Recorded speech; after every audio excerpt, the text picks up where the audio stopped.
Amigas, amigos, un placer estar con ustedes en esta convocatoria para el Día Internacional de la Mujer.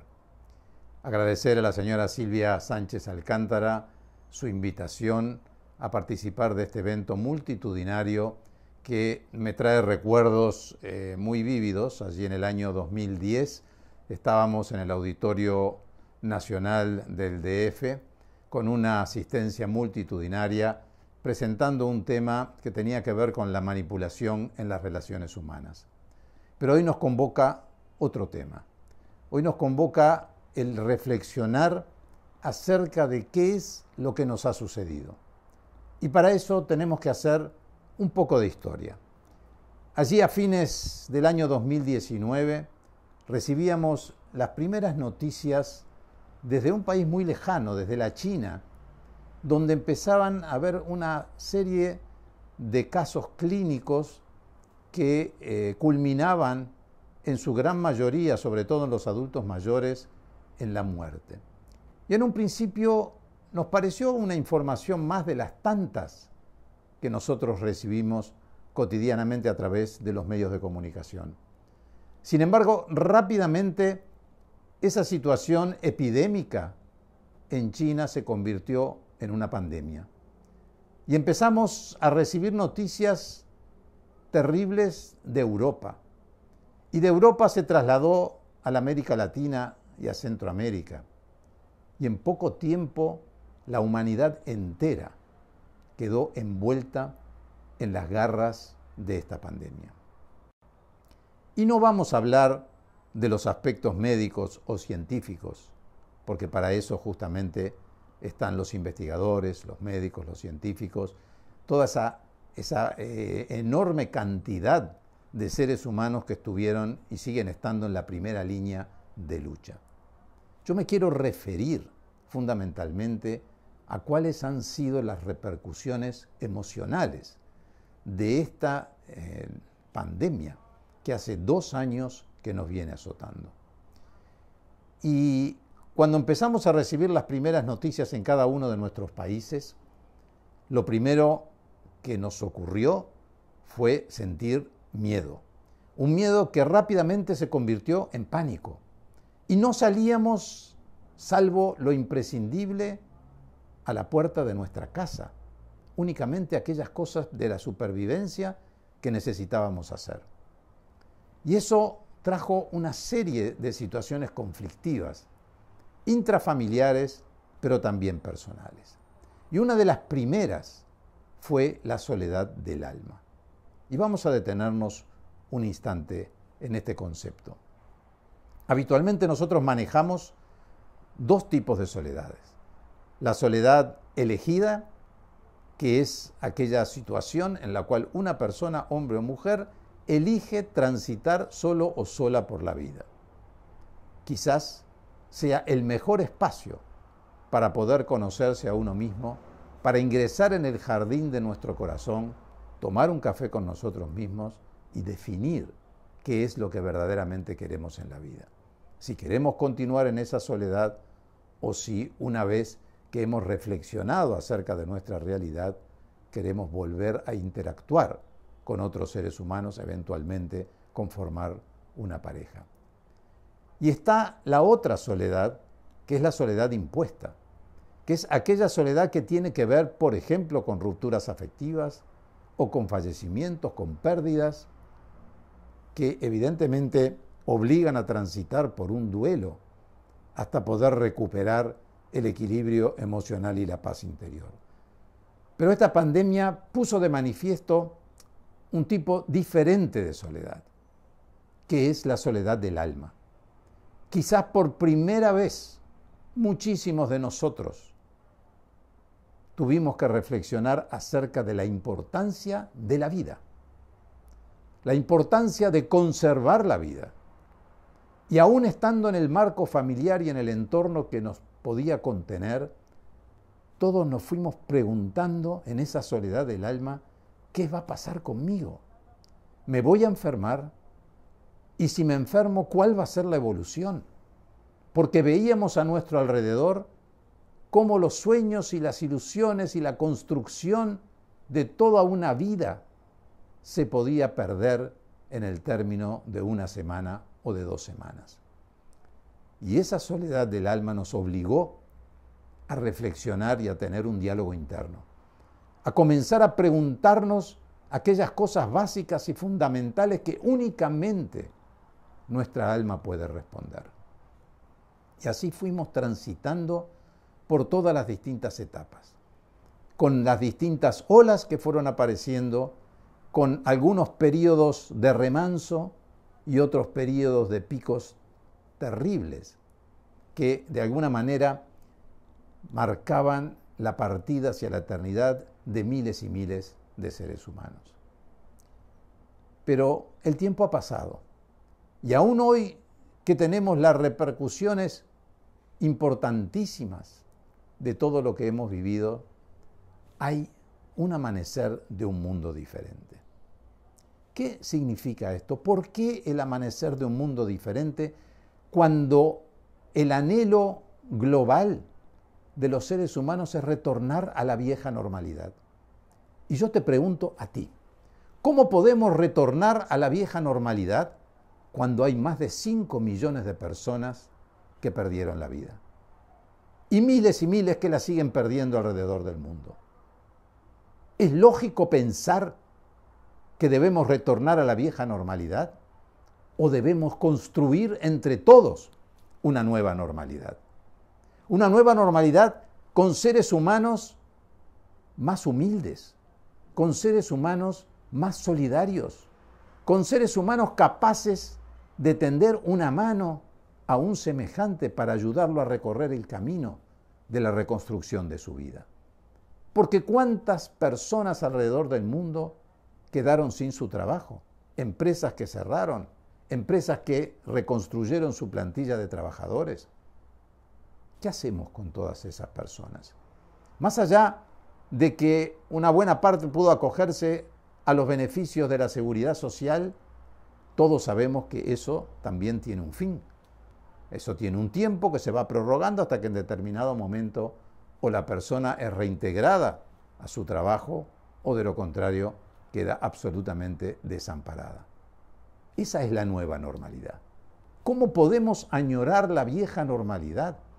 Cuando aquellas personas que ostentaban una soberbia, creyendo que éramos realmente los más encumbrados de la escala zoológica, vimos cómo un virus asesino ultramicroscópico puso a la humanidad de rodillas y nos puso a todos de rodillas, porque hasta el día de hoy hemos perdido la capacidad de darnos un beso, de abrazarnos, de sentarnos a tomar un café, de conversar, porque todos somos sospechosos hasta demostración de lo contrario.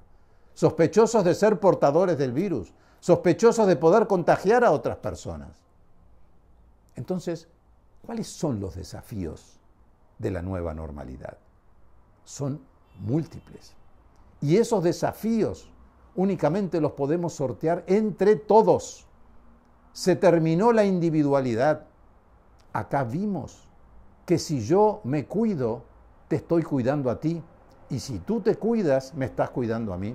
Y si todos nos cuidamos, estamos tratando de evitar que este germen asesino pueda cumplir con su misión destructiva. Y si nos retrotraemos al comienzo de esta página oscura de la humanidad, no estábamos preparados. La medicina no estaba preparada porque no conocía la acción letal de este virus. Y recién con el advenimiento de las vacunas pudimos comenzar a mitigar en algo, en cierta cantidad, el número de personas graves y de personas que partían hacia la eternidad. Entonces, centrémonos en la nueva normalidad, olvidémonos de la vieja normalidad, porque por mucho tiempo, hasta que no tengamos la certeza de haber podido controlar la pandemia, va a ser muy difícil retornar a la vieja normalidad. Y yo te sugiero que hagamos un ejercicio colectivo. Hagamos de cuenta que estamos en nuestra vieja casa, en la vieja normalidad, y que estamos sentados en el escalón de la puerta de entrada, y que viene un viento huracanado que cierra absolutamente todas las ventanas de golpe y la puerta, y nosotros no tenemos la llave para poder entrar nuevamente. Y lo que sí tenemos por delante es un cuarto vacío. Y yo te pregunto, ¿qué vas a hacer tú con ese cuarto vacío? Porque tienes dos opciones bien claras.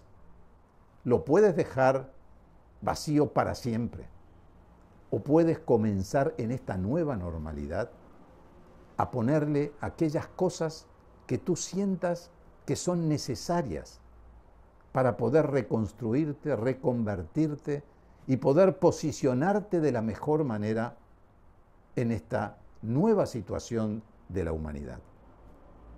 Pero vamos un poco más adelante.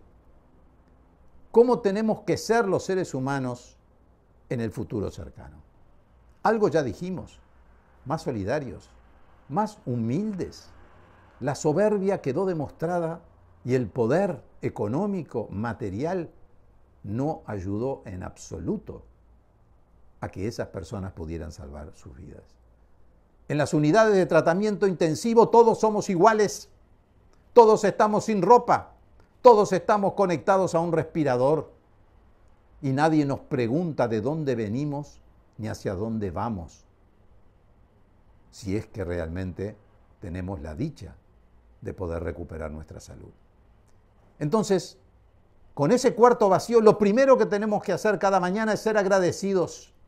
Agradecidos por estar vivos, agradecidos por tener la bendición de conservar la vida, agradecidos por poder respirar, agradecidos porque nuestro corazón puede latir, agradecidos porque toda la energía vital que anima los órganos y sistemas de nuestro cuerpo están funcionando. Razonablemente, quizás con algunas dolencias crónicas, pero aún así continuamos viviendo. Y entonces tenemos que ser agradecidos. Y ahora sí, veamos cómo vamos ubicando las piezas en el tablero de ese cuarto vacío que tenemos por delante. Y yo quiero hacerte 4 preguntas para que tú te hagas 4 preguntas básicas y fundamentales para tener un punto de partida para diseñar la estrategia para nuestro futuro. Y la primera medida que tú tienes que tener es aceptar tu realidad.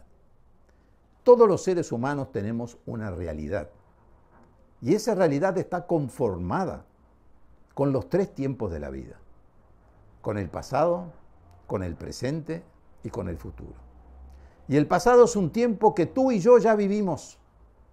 Y en ese pasado tú vas a encontrar alegrías y tristezas, lágrimas y sonrisas, éxitos y fracasos. Y tendrás que hacer un balance para ver qué cuota parte de responsabilidad pudiste haber tenido en el resultado de tu accionar en el pasado. Pero tienes que tener claro algo, y es que ese pasado no tiene cambio. Solamente tú puedes aprender de esas experiencias del pasado para poder ayudarte a impulsarte nuevamente hacia el futuro. Lo que sí tienes que hacer con esa historia del pasado es cerrar círculos que pueden haber quedado abiertos, es dar los exámenes de aquellas asignaturas que puedes tener pendientes. Por una sencilla razón: porque tú tienes que ingresar a ese cuarto vacío, a esa nueva normalidad que se está avecinando a pasos agigantados, con un pensamiento fresco. Tú tienes que quitar la maleza de tu mente, limpiar el camino para poder poner nuevos pensamientos, nuevas metas, nuevos objetivos, un nuevo proyecto de vida. El dolor que nos ha causado esta pandemia va a permanecer durante muchísimo tiempo. Pero ¿sabes una cosa? Seguimos viviendo. tenemos que seguir viviendo y tenemos que tratar de hacerlo de la mejor manera posible. Entonces, haz un paréntesis, siéntate a tomar un café contigo mismo, toma un lápiz o una virome y un papel y comienza a escribir estas 4 preguntas que yo te sugiero que te hagas para que sean el puntapié inicial de tu reconstrucción de cara al futuro. Y va la primera pregunta. ¿Qué es lo que quiero para mi vida de aquí en adelante? ¿Y por qué de aquí en adelante? ¿Por qué la segunda parte de esta pregunta? Porque lo que dijimos recién, todo lo que significa tu pasado, no tiene cambio. Pero tú tienes la potestad de construir, como si fueras un arquitecto o una arquitecta, diseñar tu futuro. Por lo menos establecer con claridad qué es lo que quieres para tu vida. Y no tienes que precipitarte, porque responder esta pregunta lleva su tiempo, porque tiene que ver con tus sueños, tiene que ver con tus ilusiones, tiene que ver con tus anhelos, tiene que ver justamente con tu realidad. Pero quiero decirte algo.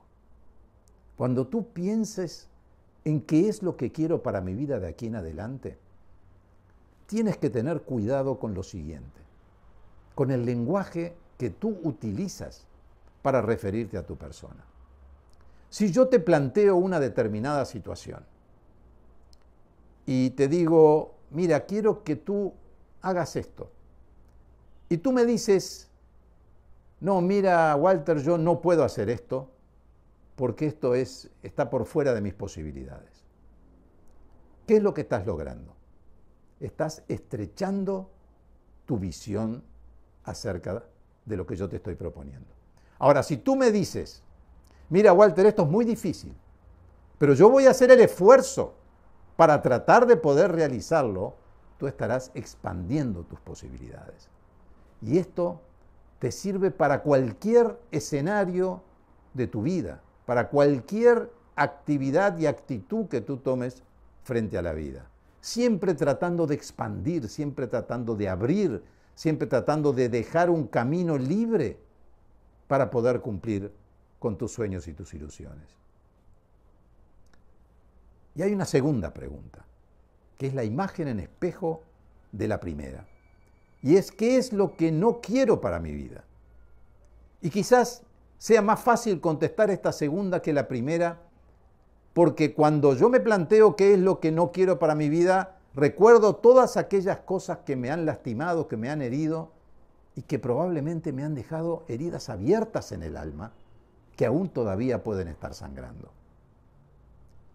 Y una tercera pregunta que es de capital importancia.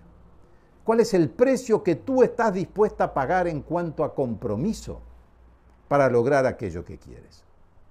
Esto quiere decir que una vez que tú hayas logrado definir o aproximarte a definir lo que quieres para tu vida de aquí en más, bueno, ¿hasta dónde tú te comprometes con ese deseo? Porque recuerda de que la gran mayoría de los seres humanos quedan empantanados en uno de los 3 pasos fundamentales de cualquier decisión que tomamos.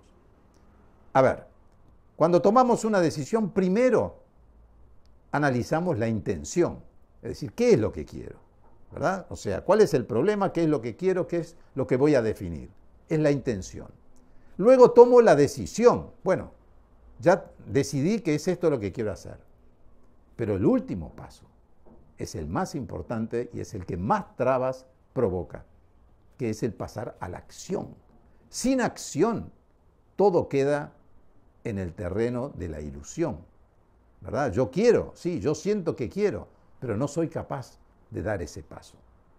Y si tú estás en esa situación y no puedes resolverlo sola, tienes que pedir ayuda, ¿verdad? Y una ayuda que no te va a resolver la situación, sino que cuando uno pide ayuda, esa persona que nos va a ayudar, que no necesariamente tiene que ser un profesional, puede ser un buen amigo, una buena amiga, puede ser un familiar, alguien que tenga ascendencia sobre nosotros.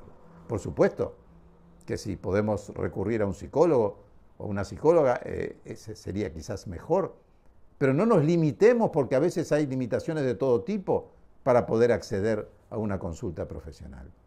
Pero recabar y recibir la visión que tiene otra persona de nuestro problema nos ayuda en primer lugar a darnos cuenta de que todo lo que nos sucede en la vida tiene más de una interpretación. No solamente la que tú le das porque estás subjetivamente involucrada en la situación, sino que hay otras maneras de ver. En última instancia, quien va a decidir cómo y de qué manera va a resolver su conflicto eres tú, porque tú eres la propietaria de tu vida. Por lo tanto, tú sos la que vas a resolver.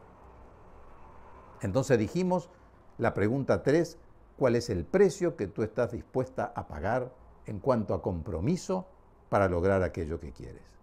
Y la cuarta pregunta es, ¿qué necesito para sentirme bien? Y fíjate que uno en primera instancia podría pensar, pero a ver, todos necesitamos lo mismo, ¿verdad? La vida, la salud, un sustento económico, una estabilidad afectiva. Y es cierto, quizás hay muchos puntos en los cuales todos somos iguales. Sin embargo, como cada ser humano es diferente al otro, siempre hay algo que nos diferencia. Para uno podrá ser la escritura, para otra persona podrá ser la música, para otra persona podrá ser la pintura, para otra persona podrá ser el deporte, pero siempre hay un elemento diferencial que hace que el ser humano sea único e irrepetible. Pero hay algo más. Mira tú, estas 4 preguntas. ¿Qué es lo que quiero para mi vida de aquí en adelante? ¿Qué es lo que no quiero para mi vida? ¿Qué precio estoy dispuesto a pagar en cuanto a compromiso para lograr aquello que quiero y que necesito para sentirme bien? Son 4 preguntas que nadie, absolutamente nadie puede contestar mejor que tú. ¿Verdad? Hay un denominador común, y es que únicamente nosotros, en nuestro interior, en el interior de nuestra alma, y tenemos que aprender a mirarnos en el espejo del alma, podemos encontrar las respuestas necesarias. ¿Te das cuenta por qué hablamos de una nueva normalidad? ¿Te das cuenta por qué tenemos que enterrar definitivamente la vieja normalidad y recuperar un sentido diferente de la vida? En esta nueva normalidad se impone que tú descubras cuál es tu misión en la vida. ¿A qué has venido a la tierra? Porque todos los seres humanos venimos a cumplir una misión. Y quizás más de una misión. Pero también tú, como ser humano, tienes una verdad que está basada en tus principios, en tus valores, en tus principios éticos y morales, con los cuales tú te mueves en el mundo exterior. Y tienes que aprender a separar. Por un lado, el mundo exterior, que es aquel mundo donde nosotros día a día nos interrelacionamos, y el otro mundo interior enorme, donde nosotros guardamos celosamente, como si fuera un cofre de un banco, todos nuestros pensamientos, todos nuestros sentimientos y todas nuestras emociones. Y vaya que nuestras emociones han sido golpeadas duramente en estos últimos 2 años. Pero ¿sabes una cosa? Tantas veces nos caemos, tantas veces nos vamos a levantar. Y aún en las peores circunstancias, el ser humano apela a su resiliencia, apela a su capacidad de poder recuperarse frente a la adversidad. Pero tenemos que tener un plan. Y obviamente que el que yo te estoy planteando no es el único. Puede haber otros planes. Pero yo creo que este plan funciona. Funciona por lo menos para darnos cuenta dónde estamos parados hoy en el escenario de nuestra vida. Sin mirar para atrás, pero sí mirando hacia adelante. Sí proyectándonos con un sentimiento positivo. ¿Y sabes una cosa? Gran parte de los logros de la vida de un ser humano tienen que ver con su actitud. Porque no importa tanto la magnitud o la dimensión de un problema o de un conflicto que podemos tener, sino qué es lo que nosotros hacemos con ese problema y con ese conflicto. Podemos sentarnos y llorar y llorar y llorar por lo que nos pasó, o podemos recibir el impacto y comenzar inmediatamente nuestro proceso de recuperación. Hay un tiempo para sufrir, hay un tiempo para llorar, pero también hay un tiempo para reconstruirse. Por eso, cuando nosotros nos enfrentamos a las situaciones de fracaso en la vida, tenemos que saber que hay, primero que nada, un periodo de shock, ¿verdad? Donde nos enteramos de qué es lo que nos está sucediendo y nos afecta, por supuesto que nos afecta.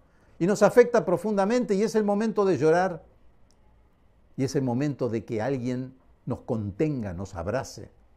No que nos dé consejos porque no estamos capacitados para recibir consejos en ese momento, pero sí que nos contenga, que nos entienda, que tenga un vínculo empático con nosotros, que nos entienda en el marco de referencia de lo que nos está sucediendo.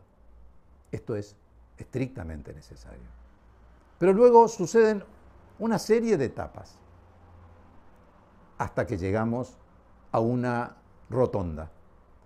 Y en esa rotonda tenemos dos caminos bien claros para tomar. Uno es el camino de la esperanza, el camino de ese proyecto de vida que yo te estoy proponiendo en esta nueva normalidad, en este amanecer de un mundo necesariamente diferente. Y el otro camino es el de la desesperanza. Y si nosotros elegimos el camino de la desesperanza, es muy probable que caigamos en una depresión muy profunda. Mientras hay vida, hay esperanza. Pero esa esperanza hay que manejarla con hechos, no solamente con el pensamiento positivo. El pensamiento positivo es muy importante, pero siempre y cuando esté sustentado en un proyecto real, concreto, sustentable, creíble y realizable. Entonces, el pensamiento positivo es un impulso muy importante.